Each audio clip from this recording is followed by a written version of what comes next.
During the Second World War, Nazi Germany and Fascist Italy found themselves masters of the European continent. Poland, Norway, France, and the Low Countries were all subjugated by force. Other nations, primarily in Southeastern Europe, for one reason or another, chose to join the Tripartite Pact and thereby avoid the same fate. Among these, the Nezavisna Država Hrvatska, the Independent State of Croatia, or NDH for short, stood out as a unique case, as it owed its very existence to Nazi Germany. Established in 1941 on the ruins of occupied Yugoslavia, another victim of German invasion, the new country encompassed the entire of present-day Bosnia and Herzegovina, as well as the Syrmian region of Serbia and parts of Montenegro. This vast territory brought with it significant ethnic diversity, but under the German puppet regime of the NDH, the non-Croatian population was ruthlessly persecuted. Unsurprisingly, this led to the creation of a large resistance movement that waged a guerrilla war against the Croatian army until the end of the war. In an effort to gain the upper hand in this fight, the NDH procured armored vehicles from its allies and even attempted to produce some of its own. However, these efforts proved futile, as the regime, along with its Nazi backers, was ultimately defeated in 1945. Following the end of the First World War, the Kingdom of Serbs, Croats, and Slovenes was established in December 1918, uniting the southwestern Slavs under a single state. While the kingdom was theoretically founded on principles of equality among its three main nationalities, in reality, it was politically and ethnically divided. These divisions were particularly pronounced between Serbian and Croatian political parties, with tensions reaching a breaking point in 1928 with the assassination of several prominent members of the Croatian Peasant Party by a Serbian politician. In January 1929, King Aleksandar Karađorđević sought to address the escalating political crisis in Yugoslavia by dissolving the parliament and imposing a dictatorship. Among the numerous changes he made, the country was renamed to the Kingdom of Yugoslavia. His measures, however, achieved little to restore order. In the early 1930s, Croatian Ustaše emerged as yet another threat to the stability and unity of Yugoslavia, their name loosely derived from the term meaning insurgents. This revolutionary organization sought to achieve Croatian independence from Yugoslavia through any means necessary, including violence. Although initially a marginal group, the Ustaše benefited from financial and logistical support from Hungary and Italy during the 1930s. One of the Ustaše's most infamous acts was its involvement in the assassination of King Aleksandar Karađorđević in Marseille in 1934. However, the assassination backfired for the organization. Instead of hastening the disintegration of Yugoslavia, the event led to improved diplomatic relations between Yugoslavia and Italy under Regent Prince Pavle Karađorđević. As a result, Italian authorities distanced themselves from the Ustaše, going so far as to arrest certain key members, including their leader, Ante Pavelić. After this setback, the group had to lay low until an opportunity for resurgence presented itself. This chance came in March 1941, when a coup by pro-Allied officers overthrew the Yugoslav government, which had recently joined the Tripartite Pact. Enraged, Adolf Hitler ordered the immediate occupation and dismemberment of Yugoslavia. As Italy prepared for war, they renewed their support for the Ustaše. Attacked from all sides as well as from within, the Yugoslav army collapsed within a week. Amid the chaos, the Ustaše proclaimed the establishment of the Independent State of Croatia on April 10, 1941, with Ante Pavelić as its leader. The new state underwent significant territorial expansion, annexing parts of Yugoslavia well beyond the Banovina of Croatia. Although some parts of the Adriatic coast were nominally the territory of the NDH, they were actually controlled by the Italians until 1943. From its inception, the NDH regime pursued a brutal campaign of persecution against the ethnic minorities, which comprised nearly half the population. Serbs, Roma, and Jews were systematically targeted, facing forced deportations, mass executions, and internment in concentration camps. Political dissidents, including communists and anti-Ustaše Croats, also faced severe repression. Death camps, similar to those used by the Germans, were established on its territory, though the exact death toll remains a subject of ongoing debate. In April 1941, following the establishment of the Independent State of Croatia, its leadership began organizing the country's armed forces. The military structure was divided into two branches: the politically driven militia Ustaška Vojnica and the Hrvatsko Domobranstvo, the Croatian Home Guard, which functioned more as a conventional army. Initially, both formations lacked armored vehicles. However, the militia, favored by the NDH leadership, soon succeeded in establishing the country's first armored unit, Poglavnikov Tjelesni Struk, or PTS, serving as a personal guard for top officials. Initially, this force consisted of a single Renault R-35 and several Renault FT tanks, likely seized from the remnants of the Yugoslav army. Given that Yugoslav fielded few tanks and even fewer ended up in the Croatian possession, the independent state of Croatia relied heavily on its Axis allies for all future armored vehicle acquisitions. The primary suppliers were Germany, Italy, with Hungary helping out in a limited capacity. The NDH military leadership requested tanks from the captured Yugoslav stockpile, but despite German promises, none were delivered. Instead, Croatians had to approach the Italians, from which they were able to obtain 10 CV-33-35 fast tanks. After persistent efforts, in the late 1941, the NDH managed to acquire 4 Panzer I Aus A tanks from Germany. Additionally, 12 French tank turrets armed with 4.7 cm guns were obtained to reinforce armored trains. Additionally, the NDH also requested 15 SDKFZ-222 armored cars, but these were never provided. Although the Germans were hesitant to sell modern tank designs to the NDH, they soon recognized the increasing strength of the resistance movement in Yugoslavia and the necessity of providing their Croatian ally with some kind of armored support. Faced with a shortage of tanks for their own forces, the Germans decided in May 1942 to supply the NDH with 16 older Polish TK tanks. These light, maneuverable vehicles were considered outdated, but still useful for counterinsurgency operations against partisans who had few anti-tank weapons available to them.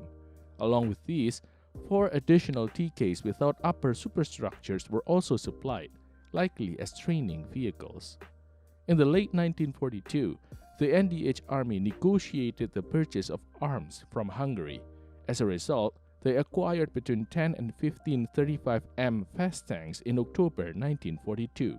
These tanks were essentially replicas of the Italian CV-33 and 35, with Hungarian armaments, and some were modified with the commander's cupola.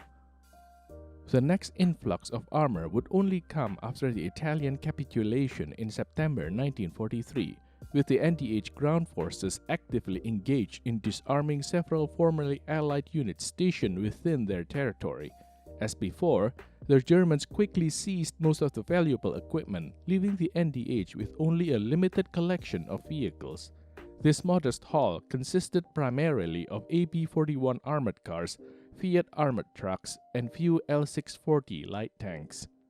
With the Italian forces gone, and the partisan resistance reaching unprecedented strength, the Germans were finally convinced to provide the NDH with more substantial armored support. This led to the second influx of various armored vehicles, including the L-640, Semoventi 4732, Hotchkiss H-39s, and potentially several Renault R-35s and Somoa S-35s. However, the exact quantity remains elusive due to inadequate documentation. By July 1944, the PTS possessed at least 26 L-640 tanks. Certain sources suggest that in late 1944, the Germans allegedly supplied the NDH with 20 Panzer III Aus N, 10 Panzer IV Aus F, and 5 Aus H medium tanks. However, the actual delivery of these vehicles remains uncertain. Croatian tank crews were indeed sent to Germany for training, ostensibly to operate these tanks, but doubts persist regarding the veracity of these reports. It is possible that photographs showing Croatian crews in training were misinterpreted as evidence of these vehicles being transferred to the NDH. As the war drew to a close, some Croatian eyewitnesses claimed that tanks referred to as Tigar were used in combat against partisan forces. It is highly unlikely that these were actual German Tiger tanks. Instead, the term may have been a colloquial nickname, possibly referring to either a Panzer III, Panzer IV, or any other tank in the Croatian possession. Due to the independent state of Croatia's limited heavy industry, the production of entirely new tank designs was out of the question. However, simpler workshop conversions, primarily involving trucks being repurposed into armored cars, were achievable. One prominent example was the Oklopny Samovoz, or armored truck. These vehicles featured rudimentary armor plating and small machine gun-armed rotating turrets mounted on their roofs. Although precise production numbers and specifications remain unclear, they were reportedly deployed from 1942 onward. Additionally, some appear to have been recaptured and reused by the partisans on several occasions. A particularly curious example of NDH improvisation is depicted in a photograph from an NDH newspaper showing what was described as a Veliki Hrvatski tank or large Croatian tank. This appears to be a makeshift Bob sample type creation, likely based on a fully tracked agricultural tractor. By 1943, the NDH also began deploying improvised armored trains and wagons. These were often hastily constructed and armed with whatever weaponry could be salvaged, though some were more sophisticated and featured tank turrets previously obtained from Germany. Perhaps the most intriguing vehicle produced by the Ustase was a hybrid tank combining an Italian M42 chassis with a Panzer 38T turret. This peculiar creation bore NDH markings, though its exact origins remain a mystery. It likely came to be as a result of Croatians cobbling together whatever they could salvage from the battlefield. Of a particular note, the NDH managed to locally produce an aircraft, Modli JM-8. For those interested, a detailed look at this aircraft is available on our Plain Encyclopedia channel. The armored vehicles utilized by NDH forces were not outfitted with any distinct camouflage. Instead, the vehicles retained the original camouflage schemes from their countries of origin. Regarding markings, NDH vehicles were commonly adorned with a red and white Croatian chessboard, painted on either the front or more frequently on the sides. Those operated by Ustase faction were marked with a prominent capital letter U.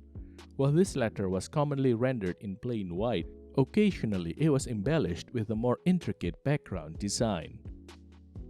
During the war, NDH tanks were never deployed in large formations. Instead, they were typically sent out in small groups or even individually to provide infantry support during attacks. Identifying which vehicles were used when and where is quite a challenge, as reports from both sides usually omit these details and most combatants were unfamiliar with the precise tank designations. Consequently, they often invented names, sometimes referring to tanks as Tiger, Panther, or Ferdinand, regardless of whether the vehicles bore any resemblance to these famous German designs. The deployment of NDH armored vehicles began in late 1941, with the first recorded engagement against partisans occurring in mid-December.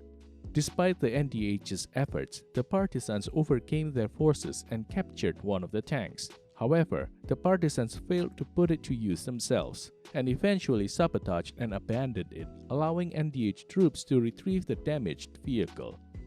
In 1942, during the Kozara operation, the NDH deployed at least 7 tanks against the partisans, resulting in the loss of 2 together with their crews.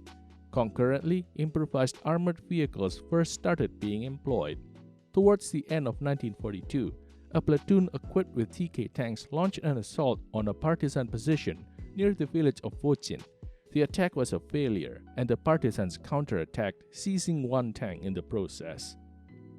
In early 1943, a group of Croatian tank crews attempted to defect to the partisans with 2 tanks. Their plan, however, was foiled when pursuing NDH forces intercepted them. After a brief skirmish, the tanks were recaptured, though the crews managed to escape.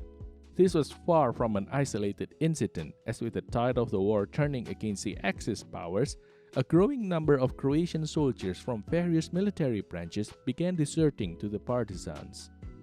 By December 1944, despite receiving additional Italian tanks, the Croatian armored forces were in a dire state.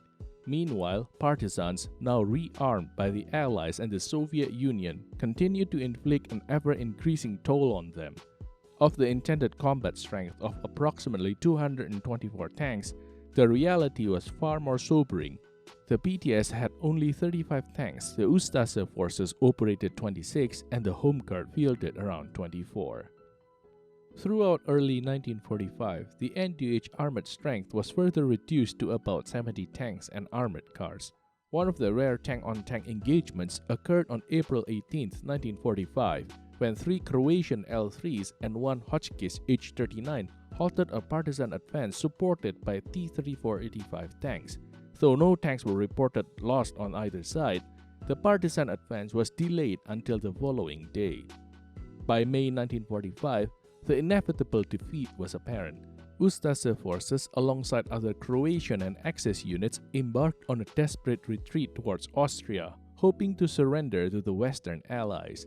However, their hopes were crushed when they were repatriated to Yugoslavia and handed over to the partisans. The journey back proved fatal for many, as numerous prisoners perished during the grueling march. Ante Pavelic, the leader of the NDH, managed to evade capture but lived in exile until 1959, when he died from wounds sustained in a 1957 assassination attempt. This concludes our video and the Croatian use of armored vehicles during the Second World War. What do you think of this often forgotten German ally? As always, share your opinions in the comment section below. If you have not done so already, we invite you to subscribe to stay updated on future content. If you'd like to contribute further, consider supporting us on Patreon or PayPal. We want to especially thank our medium and heavy tank Patreon supporters: Alex Harvey, Andrew Oberg, Dan Fitzpatrick, Dave Schuford, Joe, Leslie Hokower, Michael Herman, Owen M., Peter Bradbury, and the Sasquatch. Until next time, stay focused and stay tuned.